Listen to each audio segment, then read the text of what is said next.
Hello everyone, ये series का तीसरा वीडियो है। इस वीडियो में हम क्लास 10th हिस्ट्री के थर्ड चैप्टर को कंप्लीट करेंगे, जिसका नाम है the making of a global world. देखो, वैसे तो ये चैप्टर काफ़ी बड़ा है, इसमें टोटल 4 टॉपिक्स हैं, बट लेटेस्ट सिलेबस के हिसाब से आपके बोर्ड एग्जाम में केवल एक ही टॉपिक आएगा, जिसे आज हम इस वीडियो में काफ़ी अच्छे से समझने वाले हैं। सबसे पहले तो हमें ये समझना होगा कि ये ग्लोबलाइजेशन क्या होता है। तो ग्लोबलाइजेशन का मतलब होता है the movement of goods, capital, services, technology, ideas and people from one nation to other nations is called globalisation. मतलब एक नेशन से दूसरे नेशंस के बीच में गुड्स का, कैपिटल्स का, सर्विसेज का, टेक्नोलॉजीज का, आइडियाज का और लोगों का मूवमेंट करना ही ग्लोबलाइजेशन होता है। अगर हम सिंपल शब्दों में कहें तो interconnection of nations refers to the globalisation. मतलब अलग अलग नेशंस का आपस में जुड़ना ही ग्लोबलाइजेशन होता है। फॉर एग्जाम्पल, अगर हम आज की बात करें यानी कि मॉडर्न वर्ल्ड की बात करें, तो आज के समय में हम काफ़ी अच्छे से कनेक्टेड हैं अलग अलग नेशंस के साथ। आप देखते हो कि हम आज के समय में कितनी जल्दी ट्रैवल कर लेते हैं एक नेशन से दूसरे नेशन में। यानी कि हम ये कह सकते हैं कि आज का जो ग्लोबलाइजेशन है वो काफ़ी इमर्ज है। लेकिन क्वेश्चन ये अराइज होता है कि पहले के टाइम पर यानी कि आज से कई साल पहले ग्लोबलाइजेशन कैसा था। मतलब मॉडर्न वर्ल्ड से पहले यानी कि प्री मॉडर्न वर्ल्ड में ग्लोबलाइजेशन कैसा था, लोग कैसे ट्रैवल करते थे, क्यों ट्रैवल करते थे, ट्रेड कैसे होता था, आइए जानते हैं।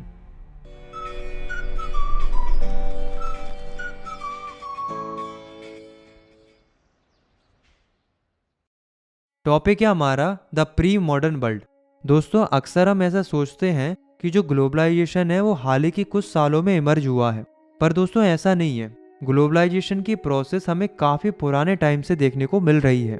एंशियंट टाइम में भी कई सारे लोग जैसे कि ट्रैवलर्स, ट्रेडर्स, प्रीस्ट और पिलग्रिम्स ये काफ़ी लंबी लंबी डिस्टेंसेस ट्रैवल करते थे अलग अलग चीज़ों के लिए, जैसे कि नॉलेज के लिए, अपॉर्चुनिटीज़ के लिए, स्पिरिचुअल फुलफिलमेंट्स के लिए और टू एस्केप परसिक्यूशन मतलब अत्याचार से बचने के लिए।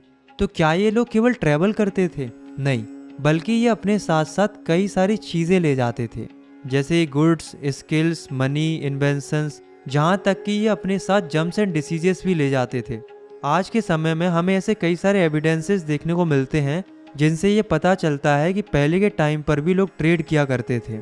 जैसे कि मालदीव्स के समुद्रों में जो कौड़ियाँ पाई जाती थी, इनका उस समय पर करेंसी के रूप में इस्तेमाल किया जाता था ट्रेड करने के लिए।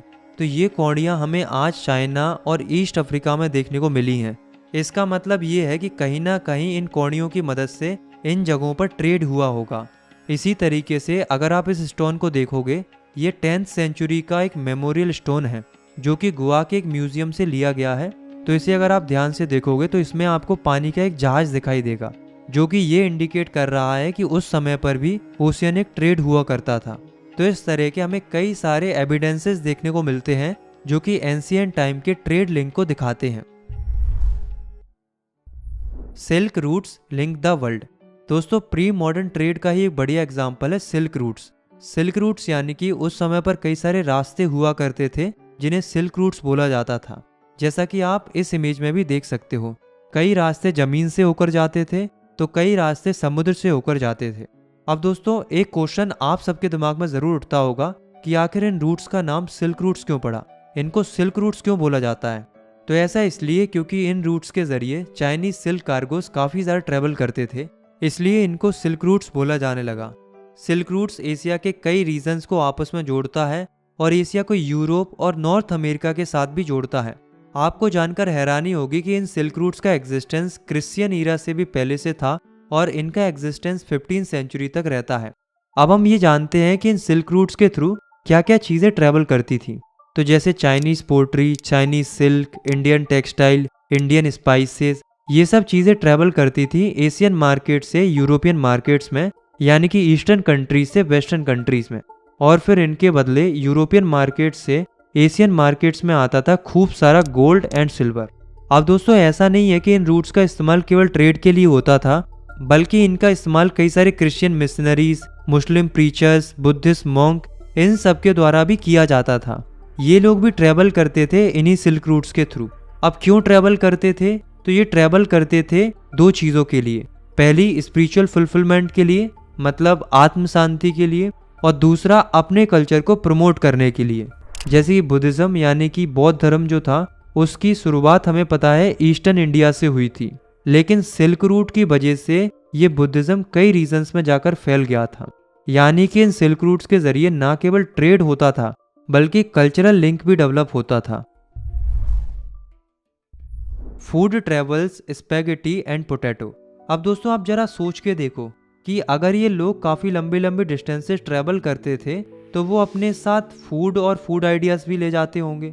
और तो और कई ट्रैवलर्स जब अलग अलग देशों में जाते होंगे तो वो कई नई नई फसलों के बीज भी ले जाते होंगे, क्योंकि बिना खाने के थोड़ी वो ट्रैवल करते होंगे। तो इस तरीके से कई सारे फूड और फूड क्रॉप्स एक जगह से दूसरी जगहों पर भी ट्रैवल करती थी। फॉर एग्जाम्पल जो आज हम नूडल्स खाते हैं वो एक्चुअल में चाइना से ओरिजिनेट हुए थे, मतलब चाइना से आए थे। और जब ये नूडल्स वेस्टर्न कंट्रीज में गए तो इन्हें एक नए नाम से जाना गया जिन्हें बोला गया स्पैगेटी। सिमिलरली आज हम जो पास्ता खाते हैं वो एक्चुअल में अरब कंट्रीज से ओरिजिनेट हुए थे, और हो सकता है कि इन्हीं अरब लोगों ने ट्रैवल करते हुए पास्ता को कई जगहों पर पहुंचाया होगा। जैसे कि 5th सेंचुरी में कई अरब लोग सिसिली आए थे जो कि आज इटली में है। तो इस बात की काफ़ी संभावना है कि इटली में भी पास्ता इन्हीं अरब लोगों के द्वारा लाया गया होगा। इसी तरीके से इंडिया और जापान जैसे देशों में भी इस तरह के कई सारे फूड्स खाए जाते हैं। तो इस बात से ये कहा जा सकता है कि उस समय पर ट्रैवलर्स आए होंगे जिन्होंने इन फूड्स को हमारे देशों में भी इंट्रोड्यूस किया होगा। इनफैक्ट आज के टाइम पर जो हम कॉमन फूड खाते हैं जैसे कि पोटैटो, सोया, ग्राउंड नट्स, मेज, टोमेटो, चिल्ली, स्वीट पोटैटो, इन सब फूड्स के बारे में भी हमें पहले नहीं पता था और ना ही वेस्टर्न कंट्रीज को पता था। तो अब सोचने वाली बात यह है कि इन फूड्स के बारे में पता कैसे चला था। तो देखो एक व्यक्ति थे जिनका नाम था क्रिस्टोफर कोलंबस, जो कि इटली के एक फेमस एक्सप्लोरर थे। तो इन्होंने क्या किया था 15th सेंचुरी में एक्सीडेंटली एक बड़े से कॉन्टिनेंट को डिस्कवर कर लिया था, और वो कॉन्टिनेंट था अमेरिका। तो जब अमेरिका की डिस्कवरी हुई तो इन क्रॉप्स के बारे में यूरोप को भी पता चला और एशिया को भी पता चला। अब मैं आपको यूरोप का एक इंसिडेंट सुनाता हूँ। यूरोप में जब नया नया आलू इंट्रोड्यूस हुआ था तो यूरोप के लोग आलू के ऊपर इतना ज़्यादा डिपेंडेंट हो गए थे कि वो मेनली आलू की क्रॉप उगाते थे और कोई भी क्रॉप पर ध्यान नहीं देते थे, क्योंकि आलू के आने के बाद यूरोपियन को एक अच्छा फूड मिल गया था जिसकी मदद से वो लंबा जी सकते थे। पर दोस्तों आपको जानकर हैरानी होगी कि इसी आलू की वजह से कई लाखों लोगों की जानें गई थी। यूरोप में एक आयरलैंड करके एक आइलैंड था जो कि आज भी है। वहाँ के जो पीजेंट्स थे वो केवल आलू की फसल पर काफ़ी ज़्यादा डिपेंडेंट हो गए थे। तो मिड 1840s में क्या होता है, एक बीमारी के चलते सारी आलू की फसलें खराब हो गई थी, बर्बाद हो गई थी, जिस वजह से आयरलैंड में लगभग 10 लाख लोग स्टारवेशन यानी कि भूखमरी से मर गए थे। इसी को बोला गया था the great Irish famine. Conquest, disease and trade. 16th century तक आते आते जो वर्ल्ड था वो श्रैंक होने लगा था। श्रैंक होने का मतलब ये है कि नए नए सी रूट्स डिस्कवर कर लिए गए थे, जिसकी वजह से आपस में कनेक्टिविटी बेहतर हो गई थी। जैसे कि आप इस मैप पर देखो, कहने का मतलब ये है कि यूरोपियन सेलर्स जो थे उन्होंने एशिया तक आने का ओशियन रूट डिस्कवर कर लिया था और उन्होंने वेस्टर्न ओशियन को पार करके अमेरिका के लिए भी एक सी रूट डिस्कवर कर लिया था। मतलब अब यूरोपियंस एशिया से भी कनेक्टेड थे और अमेरिका से भी कनेक्टेड थे, इसलिए ट्रेड करना आसान हो गया था। दोस्तों उस समय पर यानी कि 16th सेंचुरी में जो अमेरिका था वो काफ़ी रिच था। वहाँ पर काफ़ी वास्ट अपॉर्चुनिटीज़ थी क्रॉप्स की और मिनरल्स की। आज के जो पेरू और मैक्सिको हैं वहाँ पर काफ़ी रिच अमाउंट में सिल्वर पाया जाता था। तो यूरोपियंस क्या करते थे, यहाँ से मिनरल्स ले जाते थे अपने साथ। इससे यूरोप की वेल्थ बढ़ रही थी और इसका इस्तेमाल एशिया के साथ ट्रेड करने के लिए करते थे। धीरे धीरे यूरोप में एक बात काफ़ी ज़्यादा पॉपुलर हो रही थी कि यूरोप में एक सिटी है एल डोराडो नाम की, जो कि पूरी सोने की है। तो इस तरीके की बात जब फैल रही थी तो यूरोपियंस को लगा कि क्यों ना अमेरिका को ही कॉन्कर कर लिया जाए। तो मिड 16th सेंचुरी में जो पोर्टुगीज और स्पेनिश कॉन्करर थे वो अमेरिका को कॉलोनाइज करने के लिए प्रक्रिया शुरू कर देते हैं, और जो अमेरिका था वो आसानी से पोर्टुगीज एंड स्पेनिश लोगों के कंट्रोल में आ जाता है। अब आप लोग कहोगे कि इतनी आसानी से कॉन्कर कर लिया? हाँ, क्योंकि अमेरिका को कॉलोनाइज करने में ज़्यादा परेशानी नहीं आती है। क्यों नहीं आती है, चलिए समझाता हूँ। तो जो ये पोर्टुगीज और स्पेनिश लोग आए थे तो इन लोगों ने ना ही मिलिट्री का यूज़ किया था और ना ही मिलिट्री वेपन्स का यूज़ किया था, बल्कि इन लोगों ने यूज़ किया था जर्म्स एंड डिसीजेस का।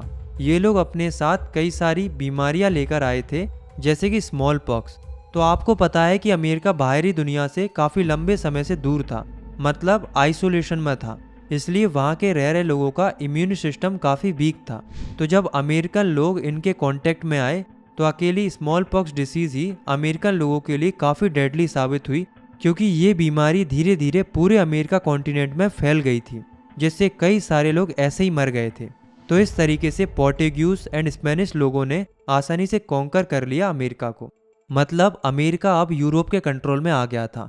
वहीं अगर हम दूसरी ओर यूरोप की कंडीशन देखें तो उस समय पर यूरोप की खुद की कंडीशन ठीक नहीं चल रही थी, क्योंकि यूरोप की पॉपुलेशन काफ़ी तेज़ी से बढ़ रही थी, जिस वजह से 19वीं सेंचुरी में यूरोप कई सारी समस्याओं से सफ़र कर रहा था, जैसे कि diseases, poverty, hunger, religious conflicts. तो ये सब देखने को मिल रहा था।